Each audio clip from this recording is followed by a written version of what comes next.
Saudações imobiliárias aqui. Estamos aqui para mais uma live da série Aceleração de Imóveis.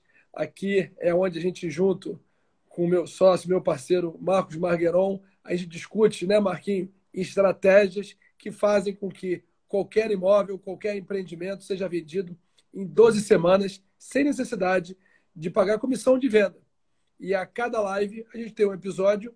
E aí, qual é o tema de hoje que a gente vai conversar, Marco?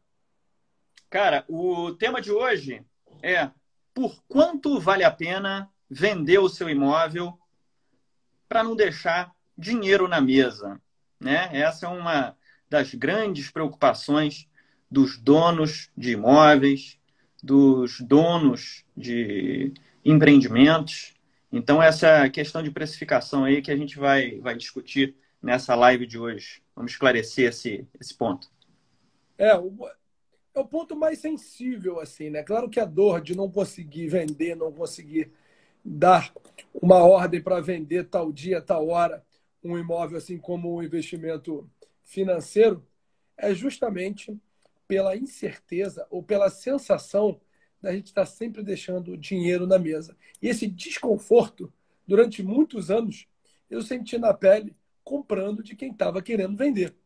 E a incerteza de quem está vendendo do outro lado da mesa é enorme. Então, por isso que a gente escolheu esse tema para a gente conversar sobre vários aspectos, desde o cara que tem um imóvel avulso até um terreno para ser empreendido ou servir de matéria-prima para algum empreendimento imobiliário, ou até os executivos e donos de empresas que estão aqui escutando a gente aqui para poder saber como precificar seu imóvel para sentar na mesa sem ter a sensação de deixar dinheiro na mesa.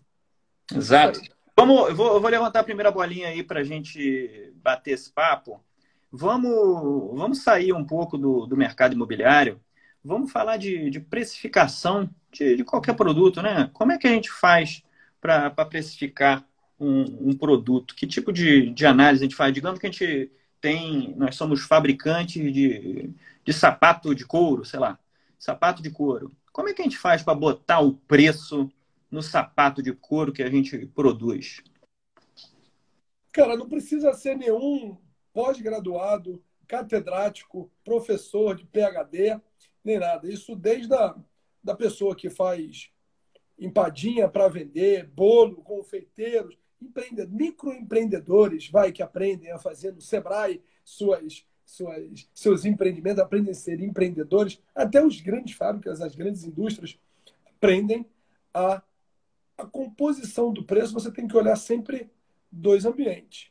O quanto você consegue construir esse produto ou serviço que você vai oferecer, quanto custa ele para você, qual é a composição do custo e quanto que você quer ganhar dinheiro, porque ninguém é ONG, né? Quanto você quer ganhar dinheiro acima desse custo para poder sobreviver e poder o seu negócio prosperar. Porém, também tem a análise externa. Então, são esses dois fatores que fazem com que um preço tenha que ter esse balanço. É claro que existem também várias técnicas absurdas, que você vai perguntar o preço de uma ação na bolsa, viés de subida, viés de descida. Aí os analistas têm aí várias teorias, têm aí várias teses de mestrados de como eles podem recomendar a compra de uma ação, uma venda de uma ação, preço de leilão, preço cheio, preço raso, preço atrativo, preço de liquidação, mas não vamos falar nada disso aqui. Não vamos falar o beabá, não vamos falar o mínimo que a pessoa precisa para poder saber como não deixar dinheiro na mesa, ou não ter a sensação. Porque essa sensação de deixar dinheiro na mesa, ou você sai de uma negociação porque precisou, e às vezes, a grande maioria, você sai achando que vendeu barato, ou quando você estica a corda, você provoca que a negociação não saia, e tem vários casos, eu não vou falar ao longo dessa live, de negócios que estão aí há quantos anos, na esperança e na expectativa de alguém precificar pelo aquilo que o dono colocou na cabeça ou avaliou da forma que ele bem colocou. Mas a sua pergunta é bem colocada, é saber olhar para dentro e saber olhar para o campo de batalha. contra quem. Não adianta você também colocar um preço sem olhar para quem está vendendo algo similar ao seu. Então, é Sim. dentro desse aspecto que você tem que, no mínimo, saber. Vou trazer aqui duas frases que eu gosto muito. Duas frases que eu gosto muito. Uma primeira frase é do Leonardo da Vinci. Leonardo da Vinci dizia que a simplicidade é o ponto mais alto da sofisticação.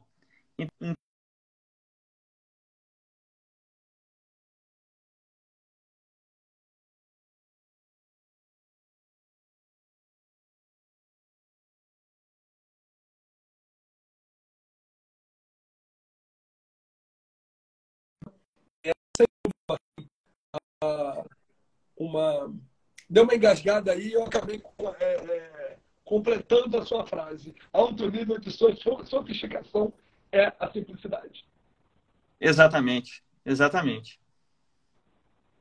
E aí você vai falar a segunda frase, mas deu uma engasgada. Essa foi a primeira. Entendi. Vamos lá, vamos. Não vou me fazer enganar mais uma vez por essa internet. Aí ela vai estar jogando do meu lado hoje. A segunda frase, vocês estão me ouvindo? Sim. Sim, beleza. A segunda frase é daquele general chinês conhecido, né? O Sun Tzu. O Sun Tzu que escreveu um livro de arte da guerra que está por trás, é o pano de fundo de todas as estratégias. Ele era um estrategista militar, né? E o Sun Tzu dizia o seguinte, dizia, conheça a si mesmo. Se você não se conhece e se você não conhece o seu adversário, você vai perder todas as batalhas. Se você conhece o seu adversário e você conhece a si mesmo, você não precisa temer o resultado de nenhuma batalha. Então, eu acho que isso aí resume bem o que você estava falando, né, Pedro, de analisar o ambiente interno, quer dizer, analisar o próprio imóvel, qual é o ponto forte do imóvel, qual é o ponto fraco do imóvel, mas também conhecer com quem a gente está competindo, né? Olha, não existe desconforto maior, e eu vivi isso durante mais de 20 anos, sentando de um lado da mesa, adquirindo terrenos, que é a principal matéria-prima para empresas fazerem empreendimentos imobiliários, né? Então a gente vê exatamente a dor de quem está do outro lado da mesa. É claro que ninguém vai entregar os pontos ou mostrar uma fraqueza para você ao vender o seu negócio. Mas era nítido que quando a gente colocava, ou precificava, ou fazia uma oferta pelo terreno que a pessoa tinha, era nítido que do outro lado da mesa não tinha o mesmo conhecimento de quanto valia ou de quanto poderia valer esse ativo. E o único remédio que essa pessoa, do outro lado da mesa, um dono de um terreno, usava era querer ouvir a sua proposta. A sua proposta, ele poderia ficar desconfiado assim, esse cara está me enganando, esse cara está me oferecendo menos, eu não vou deixar dinheiro na mesa. Pô, legal, porque oferecer mais, ele não vai. E é o remédio que essa pessoa, dona do imóvel, tem é ouvir outras propostas de pessoas que querem o seu imóvel, tal qual aquele primeiro que te fez a oferta. Então, se ele te ofertou 10 milhões por um terreno, você fala, nossa, meu terreno vale só 10 milhões, eu paguei menos e tal, mas você está me oferecendo 10 milhões é porque ele deve conseguir pagar mais. Tá, tá legal, deixa eu sair da mesa aqui, não vou fechar nada com ele, não. E aí você pede para um, dois, três intermediários que possam estar ajudando você a ouvir uma outra opinião.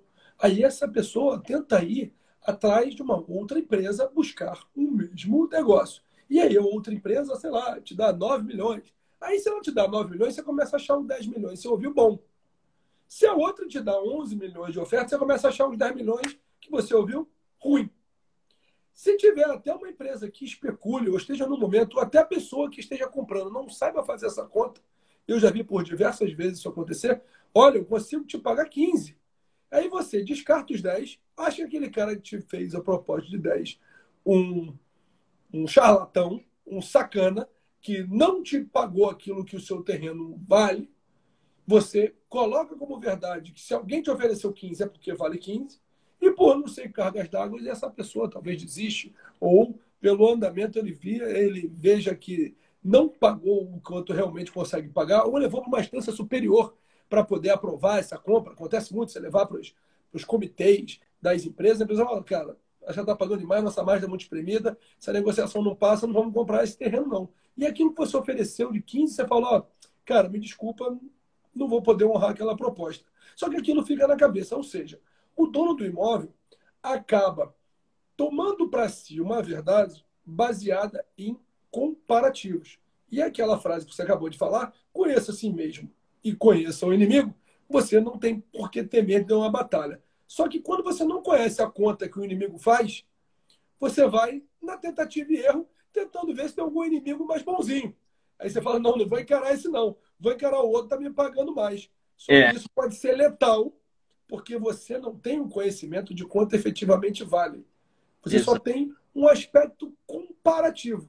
E isso já deixou vários, e até hoje tem vários ativos hoje, por conta de uma percepção errada, ativos hoje que sequer foram desenvolvidos. Outro dia a gente estava fazendo uma mentoria com o dono de um terreno numa rua que há 15 anos atrás não tinha nenhum prédio. E ele há 15 anos tenta negociar esse terreno com grandes empresas. E de 15 anos para cá, em volta dele, tiveram vários prédios. Ou seja, essa pessoa sentou com no mínimo 10 empresas. Já os vizinhos deles todos já venderam, viraram empreendimentos, e ele continua lá, sentado em cima de um patamar e de um pedestal de realidade que não fizeram do terreno dele um empreendimento. Será que todo mundo que ele ouviu está errado, está especulando? Será que os vizinhos todos estavam errados em vender algo para essas mesmas empresas desenvolverem o projeto e ele ter ficado para trás não entende por quê? E quando a gente conversou com ele, a gente viu que realmente o problema não estava no terreno dele.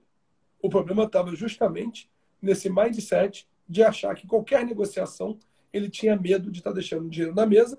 Ele tinha mais preocupação com quanto o outro estava ganhando do que o quanto que ele poderia tirar de lucro de resultado dessa negociação.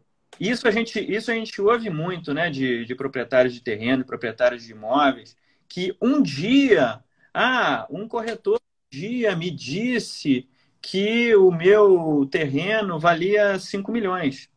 Mas a gente, fazendo uma avaliação mais científica e com método, a gente sabe que aquele valor era um valor que, poxa, com certeza, a pessoa ouviu de 10 corretores, ouviu de 2 milhões, 3 milhões, 4 milhões, 5 milhões, mas só o de 5 milhões é que ela guardou na mente dela e fica com aquele mindset, como você falou, de que ela tem um ativo imobiliário que vale 5 milhões. Aí ela vai ficar assistindo realmente todos os terrenos ao lado dela sendo desenvolvidos e sendo transformados em empreendimentos, e ela vai ficar com aquele dinheiro parado, né? Que é a grande dor do mercado.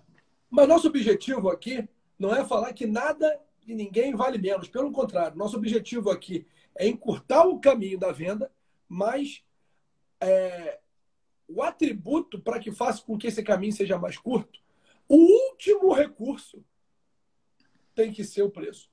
O preço, ele não tem que ser o atrativo do imóvel. O preço, ele não tem que ser a forma com que você pesca alguém. A não ser que você não tenha nenhuma outra forma de conseguir atrair a pessoa para entender que o seu imóvel é uma excelente oportunidade pelo preço do qual está sendo ofertado e está sendo balizado, para, no último caminho, ele ser como um remédio para atrair alguém. O preço não pode ser remédio para atrair ninguém. Porém, o dono tem uma obrigação, e a gente aqui está para isso, justamente para maximizar o valor para ele. Ensinar em como maximizar esse valor. Em como saber o limite de esticar a corda. O limite de não deixar dinheiro na mesa. Que aí é sabendo o quanto custou. E no caso de imóvel, é muito fácil a gente chegar a essa conclusão. No caso de imóvel avulso, é um pouco mais rebuscado para terrenos e um pouco mais assim de ousadia para quem faz empreendimentos imobiliários. Então, a gente pode falar aqui de 3 perfis ao longo dessa live aqui. A gente pode falar um pouquinho de cada percepção e de cada dor e de cada remédio que a gente tem para sugerir para cada um dessas pessoas. O executivo, o dono de um terreno, que é a matéria-prima para construir algo, e o dono de um imóvel fim, que é um imóvel secundário, que é casa, que é um lote, que é um apartamento, e daí por diante. Então a gente pode permear, porque algumas das pessoas que estão aqui se encaixam num desses três perfis, e a gente está aqui para ensinar a encurtar o caminho, não ficar. E é justamente a ilusão do preço pode levar a uma ociosidade, um ostracismo, a uma demora, a uma delonga de uma decisão de conseguir ter a confiança de bater o martelo e aceitar uma proposta ou colocar à venda por um preço realmente que seja atrativo, mas não pelo que o outro quer, mas sim pelo que você acha que precisa ser para ser atrativo. E é interessante, estava pensando aqui nessa questão da avaliação do ambiente externo, né? A avaliação da concorrência. O mercado imobiliário tem uma particularidade que essa avaliação da concorrência ela é muito mais simples, muito menos complexa do que se a gente fosse um industrial que produz, sei lá, ligas metálicas, ou que produz um sapato, ou que produz um capacete. Porque quando a gente tem um imóvel, a gente consegue, acessando os portais, acessando um Zap, acessando um imóvel web, a gente consegue ter pelas fotos, só pelas fotos, sem nem mesmo precisar visitar. E se a gente quiser ser um pouco mais preciso, a gente pode até agendar uma visita para entender ainda melhor os nossos concorrentes, né? Então, esse conhecimento de quem está competindo com o nosso imóvel fica muito mais simples no mercado imobiliário por conta dessa transparência, né? E o comprador, por mais desavisado e mais destreinado que ele seja, o comprador faz esse trabalho melhor do que você, vendedor. Eu estou falando para você que é vendedor. Não é raro, pelo contrário, é típico você ofertar um apartamento e aí você está conversando com a pessoa que é compradora ou a compradora simplesmente saber teu preço, não dá nem trela para uma negociação. Porque ele é conhecedor, porque ele está buscando, ele está visitando os seus concorrentes diretos. E a grande maioria dos donos de imóveis que estão ofertando seus imóveis, eles sequer se dão o trabalho de fazer o caminho que quem está buscando o imóvel chega até o imóvel dele e quais outros imóveis impactam. É simples. Às vezes, no seu próprio anúncio, quando o seu anúncio está lá no próprio Zap, feito por você mesmo, feito por algum outro corretor, quando você clica para conhecer o seu próprio anúncio, a própria ferramenta, todo mundo pró-comprador, né? A própria ferramenta te dá o seguinte, olha, você está procurando essa unidade aqui, de tantos metros quadrados, de tantos cômodos e tudo mais, você terminou de ver, no rodapé ele te dá 1, 2, 3, 4, 5, 10 opções que ele chama de similares. Esses similares são pessoas que roubam a atenção, são pessoas que roubam a decisão e são pessoas que estão disputando o mesmo cliente que você. O cliente que entrou no teu apartamento, ele vai entrar em todos os outros.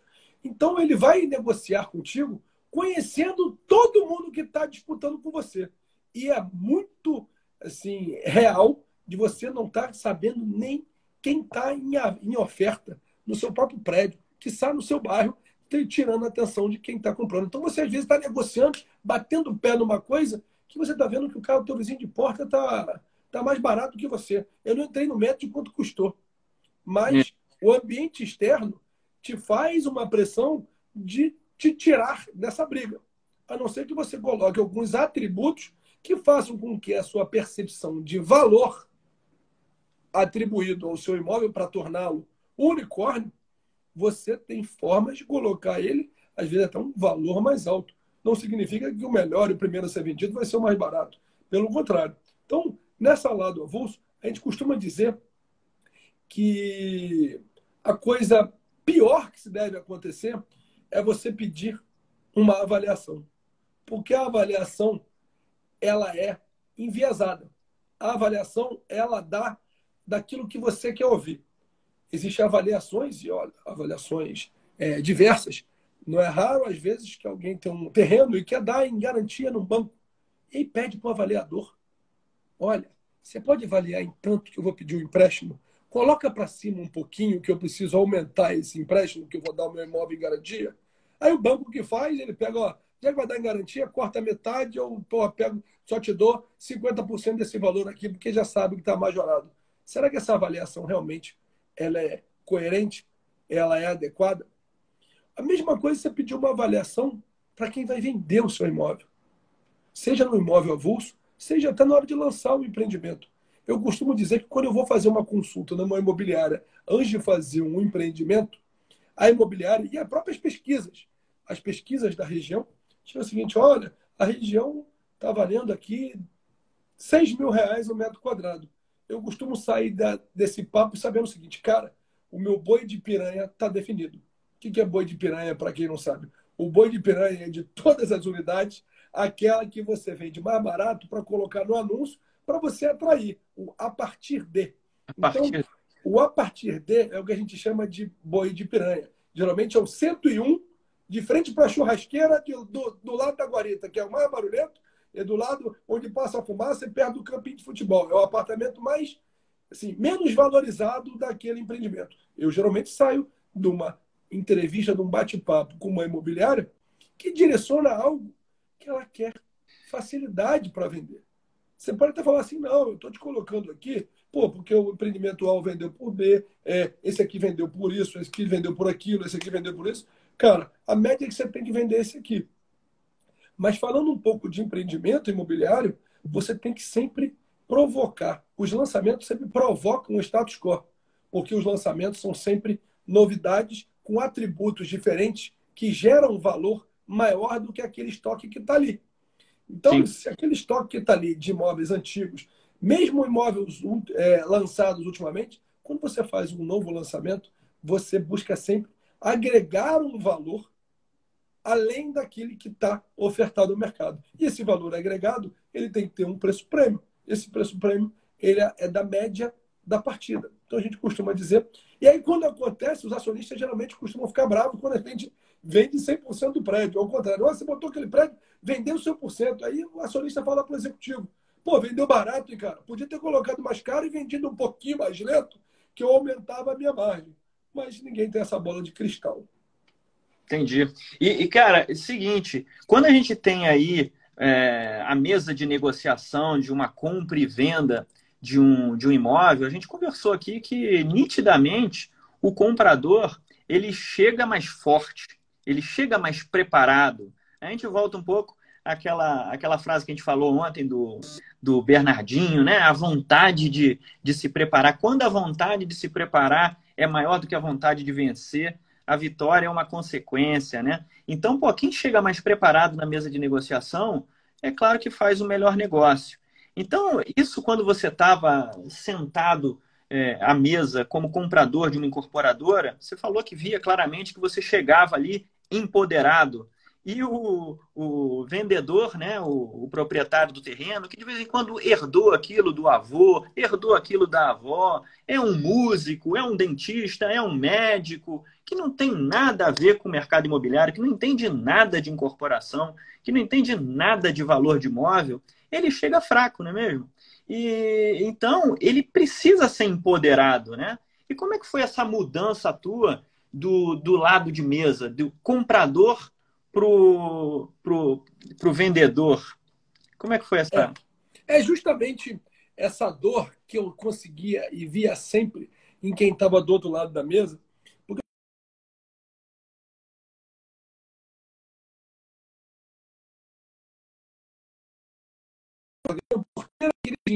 com liquidez ali para você trocar por aquele ativo. Agora, você nunca pode ter uma capacidade, um poder de barganha por conhecimento maior do que quem está vendendo. Eu acredito o seguinte: pode até haver um desequilíbrio entre o poder financeiro e o poder de quem quer vender, porque ninguém quer comprar nada pelo preço justo. Todo mundo só compra tudo pelo preço do que acha abaixo do que vale.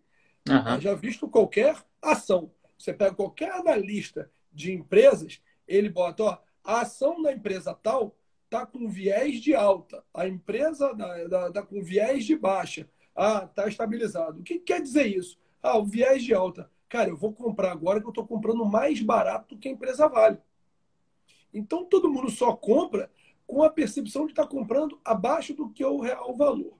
Mas esse desequilíbrio entre sentar do lado da mesa e sentar do outro lado da mesa, de tanta negociação que a gente já fez, e a cada negociação que você faz para comprar um terreno, vamos falar agora muito do dono do terreno, quando você vai para uma proposta, para uma mesa de negociação para comprar um terreno, o que vale um terreno é o potencial dele.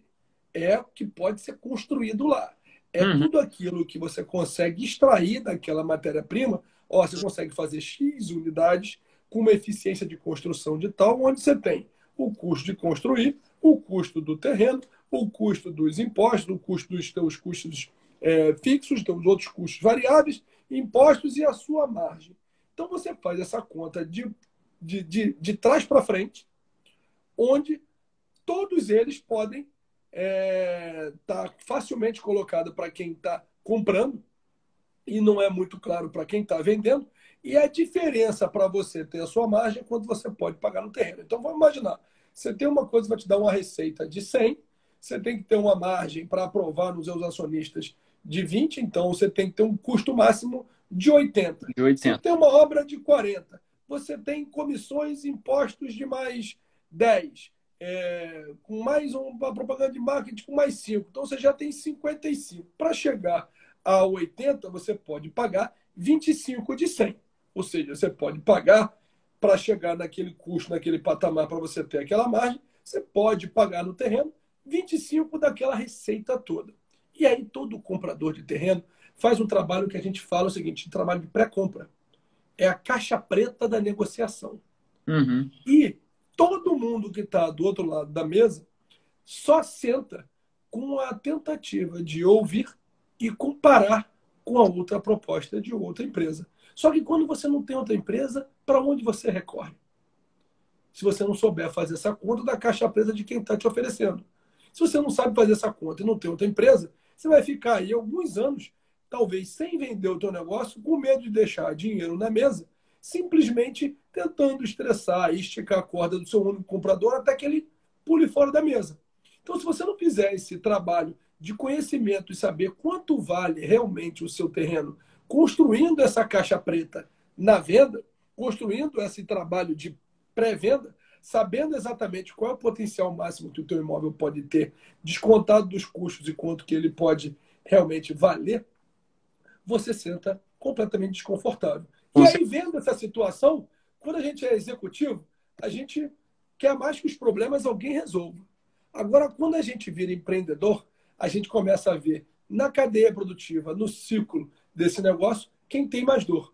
E quem tem mais dor é quem senta do lado desconfortável de não conhecer, fazer essa conta. Então a gente acaba fazendo, prestando esse serviço para saber fazer essa conta para o dono do terreno sentar de igual para igual com o dono do imóvel e conseguir realmente extrair dele, com argumentos técnicos, a melhor proposta, independente de você ter um outro concorrente ou não. Se ele tiver uma proposta justa, já vale a pena você colocar.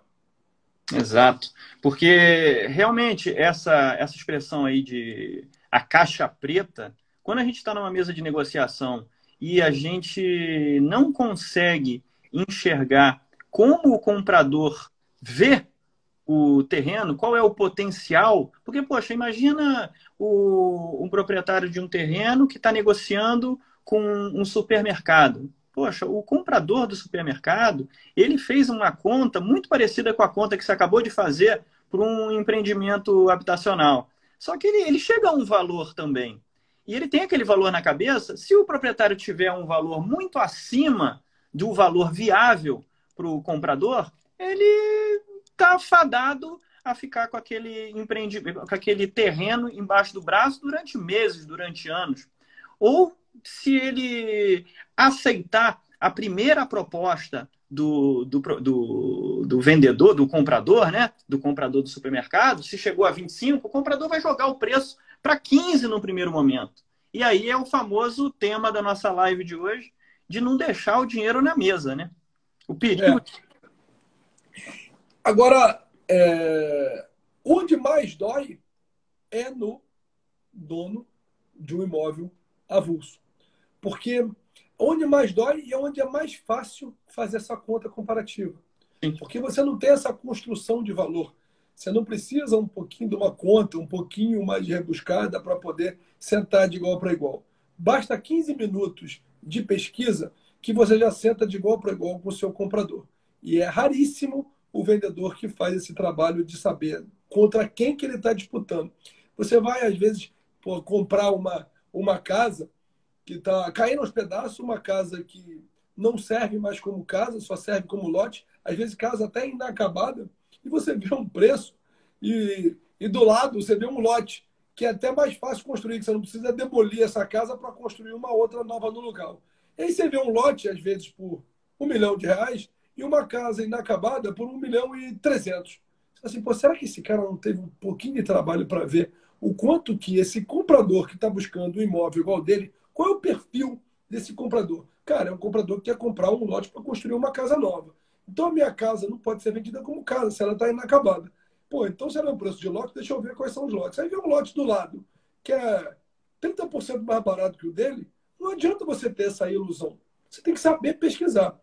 E o exercício que a gente costuma passar, um dever de casa que a gente costuma passar, uma tabelinha de 6 steps de preço que a pessoa tem que definir qual é o seu, primeiro, melhor momento, analisando internamente, e também analisando externamente, que é o que a gente chama dos 6 preços de um imóvel que pode alcançar, dependendo da sua vontade, da sua necessidade, do prazo que você se dá e do estado que aquele imóvel se encontra. Agora, que seis formações de preço são essas? Para cada uma ter uma pergunta, até que a última é um pouco mais dolorida e a gente pode chegar nela. É Sabe isso. quais são? Essa escalinha aí, essa escalinha dos 6 preços são interessantes. Vamos começar do preço mais elevado e vamos baixando até chegar no preço mais dolorido. Como é que é? Bom, então vamos lá. Seguinte, para tudo a gente tem que colocar um preço dependendo do propósito. Bom, se a gente vai anunciar o imóvel, a gente sempre coloca o imóvel, aquele popularmente conhecido, aquela manguinha de desconto, porque é cultural. É cultural. Então a gente vai chamar o primeiro preço do preço de anúncio, do preço que você quer que as pessoas saibam que você está vendendo, que aí é uma bela de uma venda. Cara, é o gol de placa. É vender como um preço prêmio uma coisa que você talvez não esteja nem se dando o trabalho de colocar ele realmente num preço prêmio. É vender acima do valor que vale.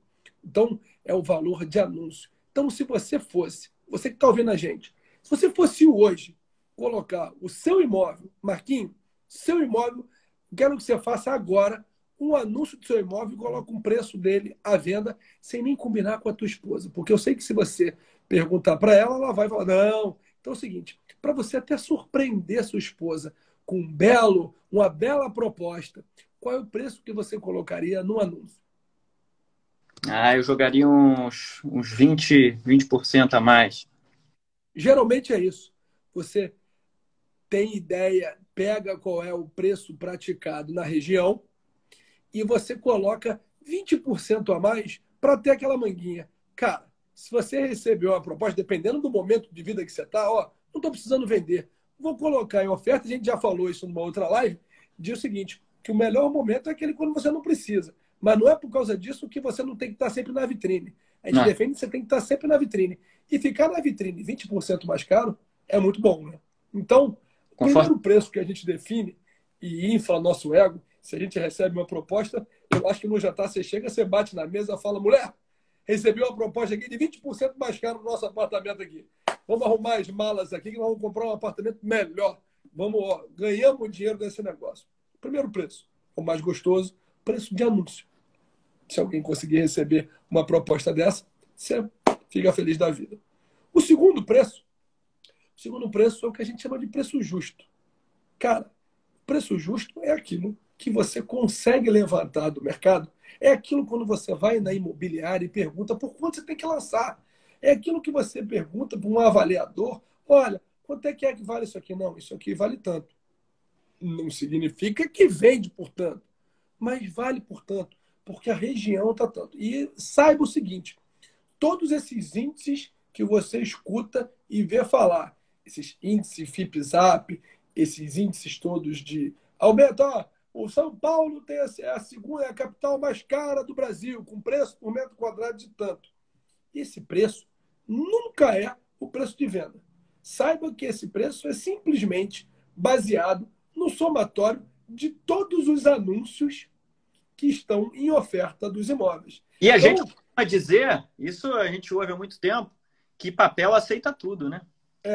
A gente pode dar o valor que a gente quiser pelo nosso imóvel. Isso joga o preço anunciado lá pelas alturas. Então, se você olhar alguma publicação do índice FIPZAP, eu não estou falando que ele não é verdadeiro. Ele é verdadeiro, você só tem que saber qual é a fonte que ele extrai. Ele não tem a extração de dados, por exemplo, da prefeitura ou do cartório de imóveis para poder saber qual foi o valor escriturado de cada unidade vendida naquela região no último ano para poder falar quanto que aquilo vale por metro quadrado. Ele só te fala por metro quadrado baseado nos anúncios que a gente acabou de falar aqui, que geralmente são de 10% a 15% a 20% mais caros daquilo que efetivamente os negócios são feitos. Então, se você se basear nisso, para buscar o preço justo, você pode pegar esse preço de anúncio e baixar esses 20%. Porque o preço prêmio que você gosta, você pode baixar 20%, você não precisa nem fazer pesquisa em volta. Se o preço que te dá prazer, se você tirar 20% dele, tenha certeza que é o preço justo. Não significa que você vá conseguir vender nesse preço, mas é um preço que você pode colocar como verdade, como seu patrimônio, como seu imóvel efetivamente vale como patrimônio. No dia que alguém te perguntar qual é o teu patrimônio, você tem tanto de patrimônio imobilizado e tanto de patrimônio líquido. Agora, esse preço justo é o segundo preço. Agora vamos para uma escalinha, que é o seguinte. O terceiro preço a gente chama de preço de leilão. Conversa comigo e combina comigo qual tem que ser o preço do seu imóvel que você mora com a tua esposa para você fazer uma oferta, dando um prazo para quem chega nessa oferta e dá uma proposta melhor do que aquilo. Então vamos imaginar que o seu imóvel, e é isso que os bancos fazem, os leilões são assim. O preço inicial de um leilão, ele tem que ser um valor atrativo para motivar mais do que uma pessoa a sair da zona de conforto e ir buscar essa oportunidade.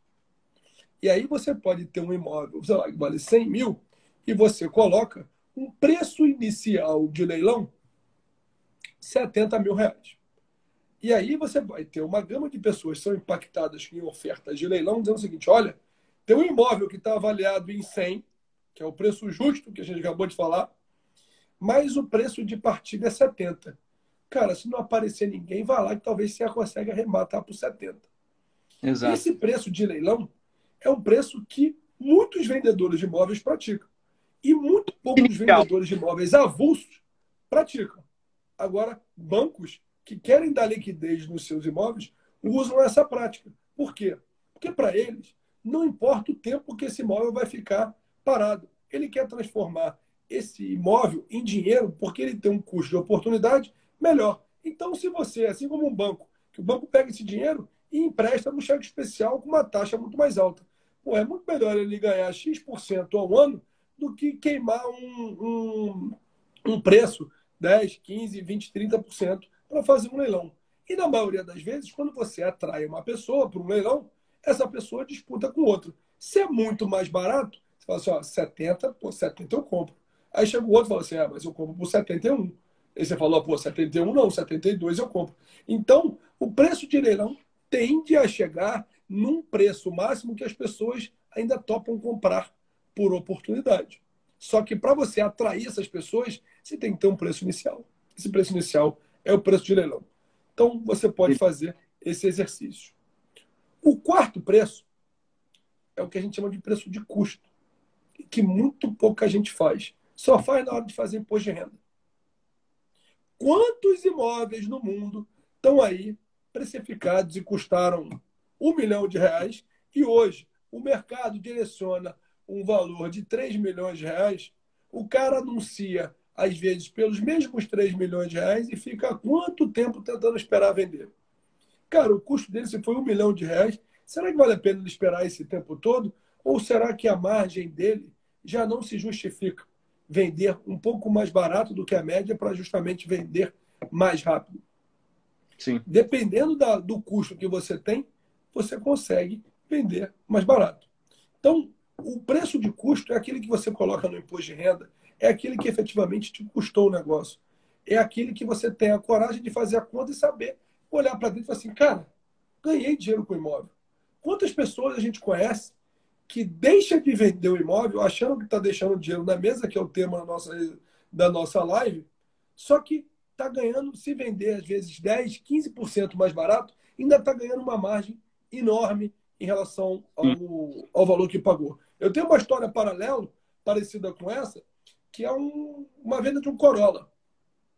Uma venda de um Corolla que não tem nada commodity maior do que um Corolla. Teve uma pessoa que comprou numa cisão de uma empresa, tinha um Corolla da empresa, o sócio saiu e esse Corolla entrou para ele pelo preço contábil que já estava depreciado por R$ 22 mil. Esse cara usou o Corolla um ano, um amigo meu, e resolveu vender esse Corolla. Então ele fez o que todo mundo faz. Botou o pneu bonitinho, fez aquela lavagem, tudo aquilo que ele deveria fazer no imóvel, que é aquele banho de loja, gastar pelo menos uns 5%, pelo menos pelos 5 anos que você não fez uma reforma do imóvel. Quando você vende um carro, você gasta mais de 5% para deixar o carro bonitinho para agradar alguém. Você faz um polimento, você faz a limpeza do motor, coisa que você no carro nunca fez.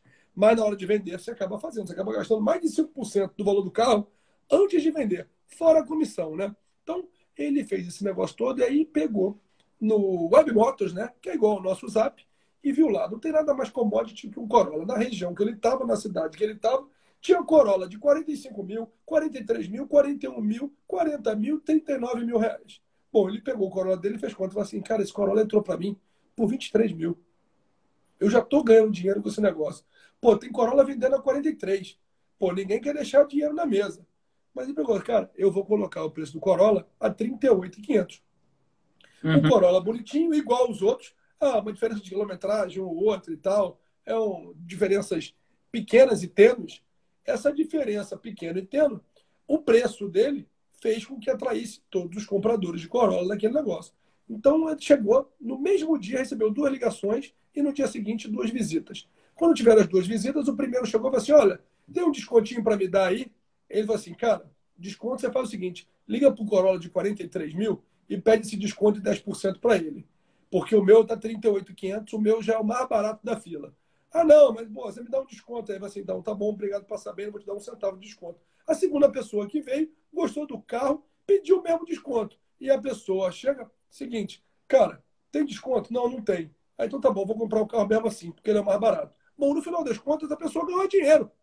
E às vezes esse cara que está vendendo o Corolla 43 também comprou o Corolla, sei lá, ganhou de herança, alguma coisa pode ter uma margem que ele possa ter. Se não tiver essa margem, tá bom, tenta tentar buscar quanto que ele quer ganhar ou quanto que ele quer perder. Agora, se você tem liderança em custo, se você sabe quanto tem teu custo, você tem a capacidade de ganhar do preço. Exato, com certeza. Então, esse é o quarto preço que você precisa saber calcular. E agora é mais fácil saber que todo dia 30 de abril, você tem que declarar teu imposto de renda, que teu apartamento, tua casa está lá, especificado de quanto custou aquele negócio. Duvido que você coloca no imposto de renda quanto que vale. Duvido. Você geralmente não coloca. Você está ali o preço que você gastou naquele negócio e está ao longo dos anos ali. Ao ponto de você ficar até preocupado quando vende, como eu vou pagar esse lucro imobiliário disso aqui? Eu ganhei muito dinheiro nessa venda desse imóvel. Bom, agora tem outros 2 preços que costumam ser mais dolorosos e eu preciso ajudar você a fazer esse exercício para a gente terminar essa reflexão. Que o meu é o seguinte, se eu te desse uma opção, o 5º preço, que é o preço de necessidade, que a gente chama, e se eu te desse uma única opção de fazer uma ligação e ligar para um parente que tenha grana para comprar o seu imóvel, porque você precisa desse dinheiro para fazer um tratamento de doença de um filho, de uma mulher ou seu, você precisa viajar e fazer um tratamento e aquilo que você tem, você precisa transformar em dinheiro da noite para o dia. Qual é o preço que você coloca para você pegar? Eu te dou a chance de você fazer uma ligação e falar assim, pai, preciso de dinheiro. Compra meu apartamento, que o preço que eu estou te fazendo aqui é para você comprar o apartamento que eu preciso trocar esse dinheiro. É o famoso negócio de pai para filho. Geralmente, o pai, para não dar dinheiro, tem pai que dá de herança, agora tem pai que vende pela metade do valor, para poder fazer com que ele sinta na pele o quanto é pagar uma coisa, por mais que ele não precise daquilo, mas, é um apartamento que eu estou te dando aqui, meu filho, você paga metade dele aqui, combinei com a sua mãe aqui, você paga esse negócio. Então, se você precisasse, se você só tivesse uma ficha no orelhão, vamos usar esse termo antigo, né? Se tivesse uma ficha no orelhão e tivesse que fazer dinheiro amanhã, qual o preço que você colocaria no seu imóvel para pedir para o seu pai, para o seu tio, para o seu primo que tem esse dinheiro para comprar o seu imóvel que ele não precise? É o famoso preço que a gente coloca o seguinte, que é o que transforma quem não é comprador em comprador. Isso aí. Esse é o quinto preço. Tá faltando o último aí para a gente concluir essa Depois de precificado, você vai fazer o seguinte, faz um exercício e reflete. Você pode não pensar nisso, ninguém casa pensando em separar, ninguém vira sócio pensando em separar, ninguém é irmão pensando em dividir herança. Só que um dia esse dia pode chegar. Se você tivesse que dividir o seu imóvel com a sua esposa, numa possível separação, quanto um paga para o outro?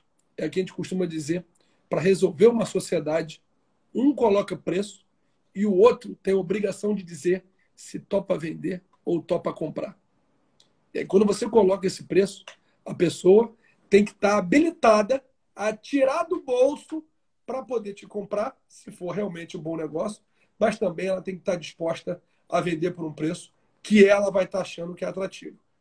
É um exercício duro, pesado, mas você tem que saber fazer para poder saber qual é a conta que um comprador faz. Porque o comprador vai fazer essa conta. Mesmo que um dia esse comprador seja você. Você compra da sua esposa a metade do seu imóvel por quanto? Você compra por metade do valor justo para separar dela? Você tira do bolso para dar para ela? É interessante porque essa escala aí, ela é muito, ela é subjetiva. Naturalmente, que todos esses preços, todo mundo entendeu que um fica embaixo do outro. Mas qual o percentual de diferença entre cada um deles é uma coisa subjetiva. São diferentes escalas de cinza, né? Diferentes escalas de cinza. A gente costuma dizer que o preço da recompra é de 50%, que é aquele valor que você fica motivado de você recomprar, ou de um sócio, ou até de uma dívida. Existe até aquela operação que chama sale leaseback, vender, alugar e depois comprar de volta. Um banco chega para você, seu imóvel vale 1.000. Então toma aqui 500 e você tem 3 anos para me pagar esses 500 de volta, com juros. Se você não pagar, esse imóvel é meu pelos 500. Aí você fala, não, pô, pela metade do preço eu tenho que pagar, senão eu vou perder um imóvel de 1.000. Então, esse preço geralmente é 50%. O preço de necessidade, 60%. Preço de custo, 65%, que é 1/3 de custo de terreno, 1/3 um custo de construção e 1/3 é lucro. Então, o preço de custo geralmente é 2/3 do preço do imóvel. O preço de... É legal falar nesses percentuais para a gente dar uma visão aí para quem está nos ouvindo de como existem diferentes patamares de preço. Mas uma coisa importante é a gente definir qual é o preço 100%. Porque a gente começou falando, o preço de anúncio é 20% acima. E agora o preço de recompra é 50%. Mas a gente tem que... Eu acho que o início desse processo de precificação do seu imóvel é fazer esse estudo e definir ali o que a gente chama do valor justo, que é o 100%. Depois a gente tem que entender, e o proprietário tem que entender, na negociação, que dependendo do posicionamento do comprador, ele vai se situar num desses 6 patamares diferentes de preço. Dependendo do momento dele, ele vai definir qual é o real momento dele. Exato. Em vez de ficar ouvindo o galo cantar, ouvindo palpite, ouvindo dica de alguém que fala, aqui vale tanto, em vez de ouvir o porteiro, saiba fazer essa conta. E para fazer essa conta, não precisa ser nenhum cientista, não precisa ser nenhum catedrático, não precisa ser nenhum PhD. É uma conta muito simples, baseada em saber ter curiosidade e em conhecer o inimigo. O inimigo está ali, fácil de ser copiado. O inimigo basta um clique. E quem não conhece, a gente pode colocar o link aqui do Zap, do imóvel web, de outras ferramentas de busca do Viva Real e de outras, seja aluguel que você esteja buscando, tem diversos sites que vão te dar essa opção. Não cai em história de metro quadrado. Veja exatamente quem está disputando o seu comprador. Não adianta se você a Barra da Tijuca, vale tanto. Vila Nova Conceição, vale tanto. Pô, você tem Vila Nova Conceição de frente para o parque e Vila Nova Conceição de costa para o parque. Olha aí, tem. Saiba fazer essa pesquisa, que eu tenho certeza que você vai conseguir chegar, mediante atributos físicos limpos, simples e diretos, qual é o critério que o comprador busca e o que o seu imóvel pode dar, qual é a nota que você dá no seu imóvel para cada critério. É aquilo que a gente fala. A pessoa tem que ter a curiosidade de conhecer o campo de batalha e a autocrítica de saber, para permitir vários atributos que são a composição do preço, localização, que é andar, que é vista, e aí é papo para uma outra live para a gente falar sobre a composição do preço, a gente encaixar a nota do nosso imóvel ali. E dependendo de cada atributo, a gente consegue melhorar a sua nota, dependendo de cada potencial de cada atributo. Localização, talvez a gente não consiga, porque não vai mudar o troço do mapa, mas outros atributos a gente consegue. E eu acho que se vai uma recomendação, eu acho que bem simples também, eu acho que quem vende, para que ele não deixe dinheiro na mesa e para que ele não estique demais a corda também, ele tem que se preparar pelo menos o tanto que o comprador que está sentado à mesa do outro lado se preparou, né? Então, ou então acompanhar a gente na aula 100% online, 100% ao vivo, que a gente vai dar no dia 3 de fevereiro. E espero que todo mundo que tenha essa curiosidade em saber como é que monta essa escalinha, como é que calcula, como é que espiona o concorrente, a gente vai estar com todo prazer para poder explicando. Marca na agenda e a gente coloca lá no nosso webinário de aceleração de imóveis, que vai acontecer no dia 3 de fevereiro, que todo mundo já pode começar a colocar na sua agenda. Beleza. É isso aí, Pedrão. Ótimo. Então tá, galera. A gente vai ficar por aqui na live. Agradeço a participação de todo mundo aqui. Saudações imobiliárias. Aqui foi mais uma live da nossa série de aceleração de imóvel, que faz você aprender a vender seu imóvel, seu terreno, seu empreendimento em 12 semanas, sem precisar pagar comissão de venda. Aqui a gente falou sobre a forma de não deixar dinheiro na mesa. E a forma de não deixar dinheiro na mesa tem muito de reflexão, tem muito de metodologia que a gente pode se aprofundar na nossa live, que vai ser feita no dia 3 de fevereiro, às 8 horas. Conto com todo mundo lá. Marquinhos, um grande abraço. Vamos para a próxima. Cara, valeu por esse encontro aí. Saudações imobiliárias. Falou. Até lá, galera. Valeu.